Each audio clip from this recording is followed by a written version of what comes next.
Почитувани граѓани, јас дозволете ми само да направам една дигресија во однос на не знам зошто во Македонија денеска, за разлика од цел свет, се уште државното раководство не кажа збор за смртта на Нелсон Мандела.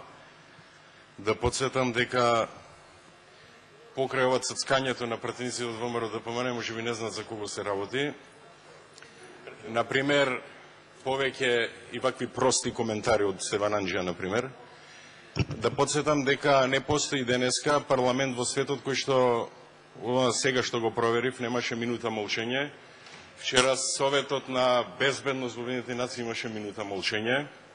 Денеска согласија сите лидери на светот. Навистина апелирам до државните органи, ако се уште имат чувство за што значи демократија, да каже некој збор за смртта на Нелсон Мандела. Навистина апелирам, наместо вакви прости коментари на Стефан Анџија, да се ја земат работата онака како што треба, зашто се платени, и да имаат почит кон еден од најголемите борци за слобода во светот. Навистина, не знам зошто се уште нема реакција од државното раководство, еве колку е часот, денеска 12:10. И затоа, сосема накратко, во однос на законот за превоз на патниот сообраќај, јас се надевам дека владата ќе тргне прво од себе и во владата ќе има министри, заменици, министри што ќе знаат англиски. Не е лошо таксистите да знаат англиски. Тие самите, за да можат да направат повеќе пари, повеќе сообраќај да имаат преку ден, тие ќе подобро е да знаат англиски. Но нека си тргни владата прво од себе, нека си направат едно испрашување министрите и замениците министри колку знаат англиски, па после тоа да го барат од другите.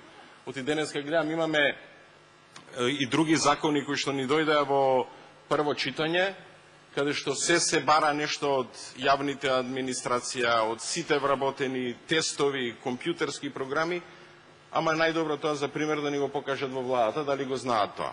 Еве, има отворена седница една на владата и нека зборуваат тие на англиски, па така ќе видиме дали навистина имаат кредибилитет тоа да го барат и од таксистите.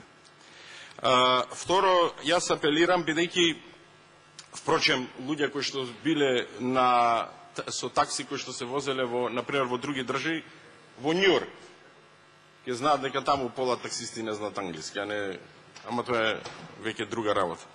Она што сакам да апелирам е да ветувањето што градоначалникот на Скопје го даде, значи за да се среди овој проблем со такси превозот во Скопје, да се отвори и овој концепт што го предлага владата, да се отворат повеќе такси стојалишта на кои што ќе можат навистина таксистите да бидат и да земаат патници. Бидејќи сега, со овие законски измени што се предлагаат, се забранува земање на патник од автобуска станица. Тоа значи дека на Партизанска, ако не дај Боже ви треба нешто или да треба да стигнете на факултет, ако доцне автобусот, вие немате решение како да го стигнете на време на факултет или на испит. Бидејќи која е првата такси станица од најблиска што ќе биде од кај Симпо или кај факултетите. Тој треба да дојде до Драмски назад, каде што има само 3 места, и потоа да бара негде превоз. Значи овој концепт, кој што можеби е свемирски, добар и фенси, има смисла само ако има соодветен број на такси стојалишта во Скопје. Тоа во овој момент го нема. И затоа е, пред да апелирам, пред да ги почнете да ги казнувате таксистите, да им овозможите услови за работа онака како што е нормално. Значи, ако нема соодветен број на такси стојалишта, тој практично тие 3000 лиценци колку што ги има во градот, не ќе можат од каде да соберат патници, прво нема ќе можат самите да стојат некаде, а второ, кружејки не ќе можат да соберат никој патник.